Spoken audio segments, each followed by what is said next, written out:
प्रिय श्रद्धालुओं, जय श्री कृष्णा, जय श्री राम, जय श्री राधे राधे, जय श्री महाकाल। इस वीडियो में आपको श्रवण कराएंगे जो सूक्ष्म भूत थे उन्हीं का पंचीकरण कर देने पर 5 भूतों का समुदाय शरीर उत्पन्न हो जाता है। इस पंचीकरण के भेद को भी कहता हूँ। सभी भूतों के विभाग स्पष्ट हो जाने पर प्रत्येक में एक एक गुण की वृद्धि लक्षित होती है। आकाश का केवल एक गुण शब्द है, दूसरा कोई नहीं। वायु के शब्द और स्पर्श ये 2 गुण हैं। अग्नि के 3 गुण हैं, शब्द स्पर्श और रूप। शब्द स्पर्श रूप और रस ये 4 गुण जल के हैं। शब्द स्पर्श रूप रस और गंध इन 5 गुणों से पृथ्वी परिपूर्ण है। इस प्रकार सभी वस्तुओं के सम्मेलन से ब्रह्मांड की उत्पत्ति कही जाती है। ये सभी जीव मिलकर ब्रह्मांड को स्थिर रखते हैं। 84 लाख प्राणी कहे गए।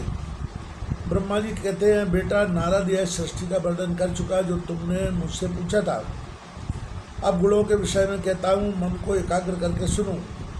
सत्गुण को प्रीतिमय समझना चाहिए। सुख से प्रीति उत्पन्न होती है। आर्जव, सत्य, शौच, श्रद्धा, क्षमा, धृति, अनुकंपा, लज्जा, शांति और संतोष ये सभी गुण निश्चल सात्विक प्रीति के उत्पन्न होने में कारण है। सत्वगुण सुवर्ण है, इससे धर्म में निरंतर प्रेम बढ़ता है। साथ ही सात्विक श्रद्धा का प्रादुर्भाव और असात्विक श्रद्धा का तिरोभाव भी होता है। तत्वदर्शी मुनियों ने कहा है कि श्रद्धा 3 प्रकार की होती है, सात्विकी, राजसी और तामसी। राजसी श्रद्धा रक्तवर्ण की होती है, उससे विलक्षण प्रीति उत्पन्न होना असंभव है। दुख से प्रीति का अभाव होता है, यह निश्चित बात है। जहाँ राजसिक श्रद्धा होती है वहाँ द्वेष, द्रोह, कृपणता, हठता, इच्छित पदार्थ पाने की चिंता तथा निद्रा ये सभी अपना अधिकार जमाए रहते हैं। अभिमान, घमंड और मानसिक विकार ये राजस श्रद्धा से उत्पन्न होते हैं। विद्वान पुरुष इन लक्षणों को देखकर राजस श्रद्धा समझ ले। तामसिक श्रद्धा का रूप कृष्णवर्ण कहा गया है। यह मोह उत्पन्न करता है एवं विषाद प्रकट करता है।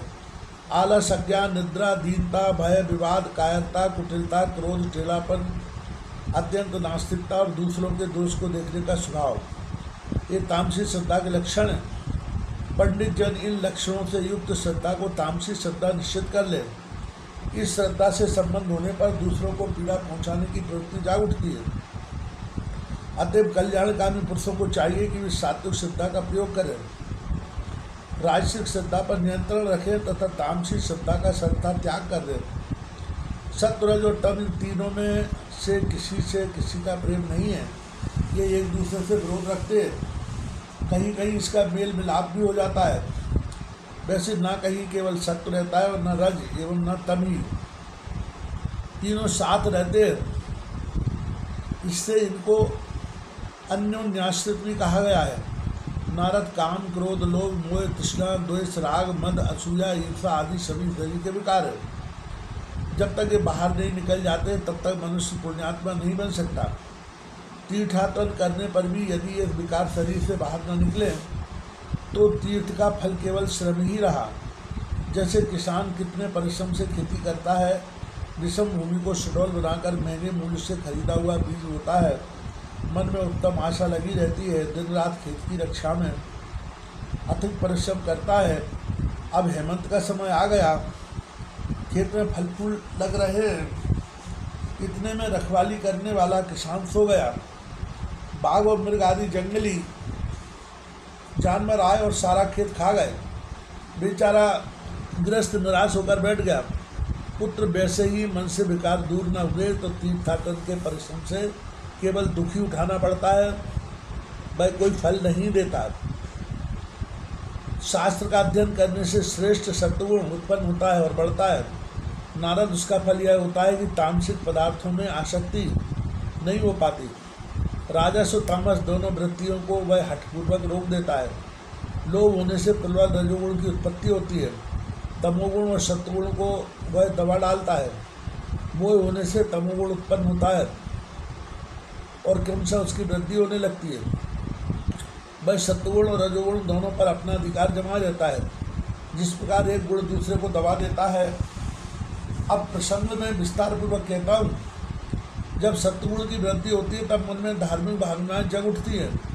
उस समय रजोगुण और तमोगुण से उत्पन्न कोई बाहरी विषय चित्त पर नहीं चढ़ता। सदा सत्वगुण से उत्पन्न अर्थ का ही चिंतन होता है। इसके अतिरिक्त अन्य अर्थ सामने नहीं आ पाते। बिना यत्न करने पर भी धार्मिक अर्थ और यज्ञ में अभिरुचि उत्पन्न हो जाती है। सत्वगुण के उदय होने पर मोक्ष की अभिलाषा रखने वाला पुरुष केवल सात्विक विषयों में ही रुचि रखता है, राजस पदार्थ को भी नहीं चाहता, फिर तामस पदार्थ को तो चाहेगा ही कैसे। इस प्रकार पहले रजोगुण को जीतकर फिर तमोगुण पर अधिकार करना चाहिए। पुत्र उस समय केवल शुद्ध सत्वगुण ही रह जाता है। जब रजोगुण बढ़ जाता है तब पुरुष सात्विक सनातन धर्मों का परित्याग करके अन्य धर्मों की उपासना करने लगता है, क्योंकि उस समय राजसी श्रद्धा उसके हृदय में जमी रहती है। राजसी श्रद्धा के उदय होने पर धन बढ़ाने और राजस भोग भोगने को जी चाहता है, तब सत्वगुण उससे दूर हट जाता है और तमोगुण भी पूरा पास नहीं ठहरता। जब तमोगुण अत्यधिक बढ़ जाता है तब वेद और धर्मशास्त्र में मानव विश्वास नहीं कर पाता। मन में तामसी श्रद्धा को लेकर धन का अपव्यय करता है। वह सभी जगह बैर का बीज बो देता है, कहीं भी उसे शांति नहीं मिलती। वह मूर्ख सट एवं क्रोधी मनुष्य सत्व और रज की अवहेलना करके स्वच्छंदता पूर्वक विशाल भोगों में भटकता रहता है। न केवल कहीं सत्वगुण रहता है और न रजोगुण एवं तमोगुण। ये सभी गुण परस्पर सापेक्ष है, अतः एक साथ रहते हैं। कहीं भी रजोगुण के बिना सत्वगुण और सत्वगुण के बिना रजोगुण नहीं ठहर सकता। पुरुष श्रेष्ठ नारद तमोगुण के बिना ही सत्वगुण और रजोगुण भी आश्रय नहीं पाते। ऐसे ही सत्वगुण और रजोगुण के बिना केवल तमोगुण भी कहीं नहीं ठहर सकता। ये सभी गुण मिथुन धर्मा हैं, इनके कारणों में अंतर है। सभी एक दूसरे के आश्रय से रहते हैं, कभी सर्वथा पृथक नहीं रहते। एक गुण दूसरे गुण को उत्पन्न करने वाला होता है, क्योंकि ये प्रसव धर्मी है। कभी सत्वगुण रजोगुण और तमोगुण को उत्पन्न करता है, कभी रजोगुण से सत्वगुण और तमोगुण भी उत्पन्न होते हैं। कहीं तमोगुण रजोगुण और सत्वगुण दोनों का जनक होता है। इसी प्रकार ये एक दूसरे के जनक हैं। जैसे घट से मिट्टी और मिट्टी से घट उत्पन्न हुआ करता है, ये गुण बुद्धि में रहकर परस्पर इच्छाओं को उद्बोधित करते हैं। जिस प्रकार देवदत्त, यज्ञदत्त और विष्णुमित्र ये तीनों मिलकर किसी कार्य का संपादन करते हैं, अथवा स्त्री पुरुष दोनों का सम्मिलन होने पर नूतन सृष्टि बन जाती है, वैसे गुण भी एक दूसरे के साथ सहयोग करते हैं। रजोगुण के मिथुन होने पर सत्वगुण, सत्वगुण के मिथुन होने पर रजोगुण और तमोगुण के मिथुन होने पर सत्वगुण और रजोगुण ये दोनों उत्पन्न होते हैं, ऐसा कहा गया है। नारद जी कहते हैं, इस प्रकार पिताजी ने सर्वोत्तम गुण की व्याख्या की। यह सब सुनने के पश्चात वही फिर मैंने उनसे प्रश्न किया। नारद जी ने कहा, पिताजी आपने गुणों के लक्षण बतला तो अवश्य दिए, परंतु आपके मुखारविंद से निकला हुआ यह बांगमय रस इतना मधुर है कि मैं अब तक इसे पीता रहा, किंतु मेरी तृप्ति नहीं हुई। अतः गुणों का सम्यक प्रकार से परिचय कराने की कृपा कीजिए, जिससे मेरा अंतःकरण परम शांति प्राप्त कर सके। व्यास जी कहते हैं, रजोगुण से प्रकट होने वाले जगतकर्ता ब्रह्मा जी महाभाग नारद जी के पिता है। पुत्र के पूछने पर वे कहने लगे। ब्रह्मा जी बोले, नारद मैं गुणों का वर्णन करता हूँ, सुनो। केवल सत्वगुण तो कहीं भी लक्षित नहीं होता, सभी गुणों का सम्मिलित रूप ही सामने आता है। उदाहरण के लिए संपूर्ण आभूषणों से सुशोभित एवं हाव भाव से युक्त एक सुंदरी स्त्री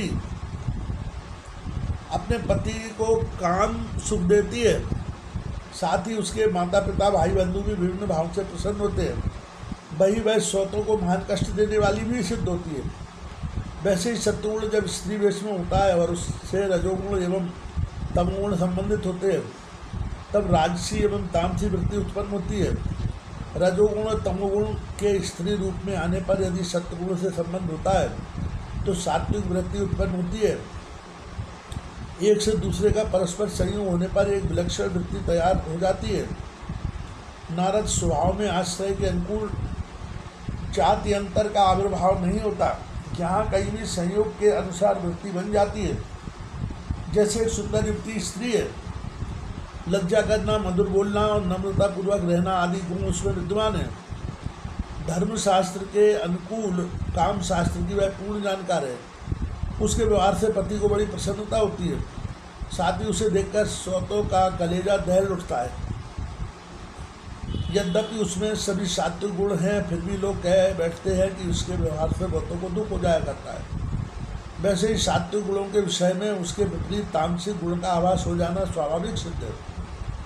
जैसे राज की सेना चोरों से सताए जाने पर साधुओं को सुख देने वाली होती है और डाकू लोग उसी से महान दुख का अनुभव करने लगते हैं, वैसे ही गुण जिसका जैसा स्वभाव है उसके अनुसार विपरीत भाव उत्पन्न कर देते हैं। जिस प्रकार आकाश में अत्यंत बादल छा जाने पर दुर्गंध हो जाता है,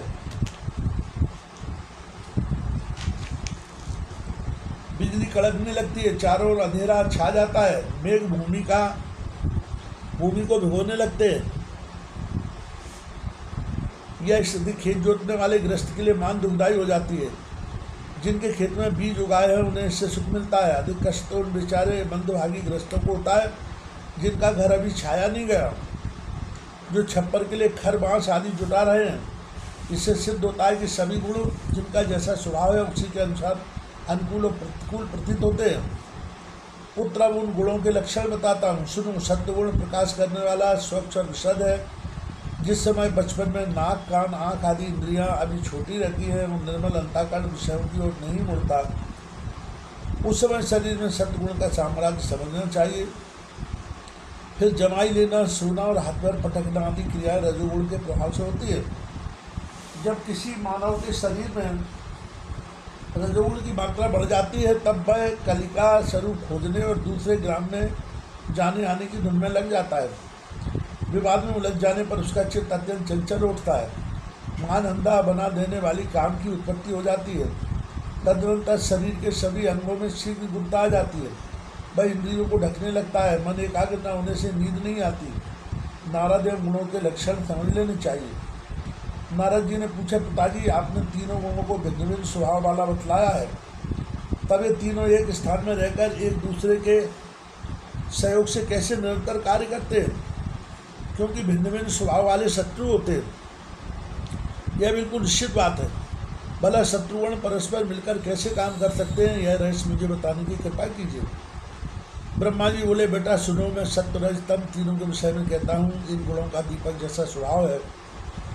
उदाहरण के लिए दीपक प्रकाश फैलाकर वस्तुओं को दिखाता है। तेल, बत्ती और लौ ये तीनों विरुद्ध धर्मी हैं, अर्थात किसी का किसी से प्रेम नहीं है। वैसी बात यहाँ भी समझ लेनी चाहिए। विरुद्ध धर्मी तेल का अग्नि में संयोग होता है और बत्ती विरोधी तेल दोनों परस्पर आग से संयोग करके एकत्र होकर वस्तुओं को प्रकाशित करने लगते हैं। नारद जी कहते हैं, सत्यवती नंदन व्यास जी, ऐसे ही प्रकृति से उत्पन्न हुए सभी गुण बताए गए हैं। वे ही प्रकृति से संबंध रखने वाले गुण जगत की उत्पत्ति में कारण है। व्यास जी कहते हैं, राजन, मेरे पूछने पर नारद जी ने यह सभी प्रसंग विस्तार पूर्वक मुझे समझा दिया, साथ ही गुणों के संपूर्ण लक्षण अलग अलग करके बतला दिए। वास्तव में जिससे यह सारा जगत व्याप्त है उसी परम शक्ति की आराधना करनी चाहिए। काल भेद से वही शक्ति कभी सगुण और कभी निर्गुण भाव से विराजमान हो जाती है। इन्हीं अविनाशी परम पुरुष परमात्मा पूर्ण होने पर भी स्वतंत्र करता नहीं है। शक्ति माया महामाया के बिना यह करता ही है। सत असत रूप इस सारे संसार की सृष्टि माया महामाया ही करती है।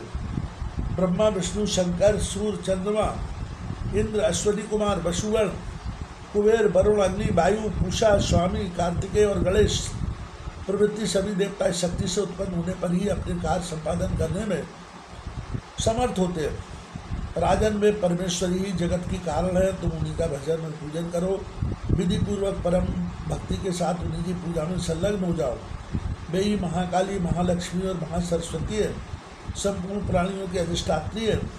सभी कारण उन्हीं से उत्पन्न हुए हैं। वे समस्त कामनाओं को पूर्ण करने वाली शांत स्वरूपा, सुख से आराधना करने योग्य और परम दयालु है। केवल उनके नाम का उच्चारण करने से ही वे अभिष्ट वस्तु दे देती हैं। ब्रह्मा, विष्णु और शंकर आदि सभी देवताओं ने पूर्व काल में उनकी उपासना की है। मोक्ष की अभिलाषा रखने वाले बहुत से आत्मसंयमी तपस्वी उनकी उपासना कर चुके हैं। प्रसंगवर अस्पष्ट नाम उच्चारण करने पर भी वे अभिलषित दुर्लभ पदार्थों को प्रदान कर देती है।